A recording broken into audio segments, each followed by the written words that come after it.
তোমাকে বলবো না তো কাকে বলবো? কথাটা একটু বেশি স্নিগ্ধ। মানুষের বলার মতো অনেক কিছুই থাকে, শুধু বলার মতো মানুষ থাকে না। রাতের পর রাত জাগা, চরম কাঠিন্য, তুমুল ঝড়ঝাপটা, অস্পষ্ট কান্নার দাগ, এগুলো আমরা কাউকেই সহসা দেখাতে পারি না। খুব শান্ত হয়ে যার তার চোখের দিকে তাকিয়ে বলা যায় না, আমি ভালো নেই। আমাদের সবারই বুকের ভেতর একেবারে নিজস্ব ঘর থাকে। দরজায় খিল দেওয়া, জানালায় পর্দা টান টান করে রাখা একটা অফ হোয়াইট দেওয়ালের একান্ত ঘর।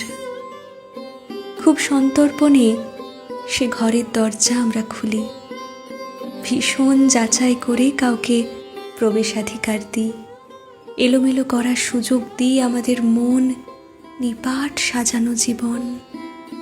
আমরা চাই একমাত্র সেই জানুক সর্বস্ব, ছড়িয়ে যাওয়া আমিটাকে অবাক হয়ে কুড়িয়ে নিক, যেভাবে কোনো পথ চলতি কিশোরী সাবধানে কুড়িয়ে নেয় শরতের প্রথম কাশফুল।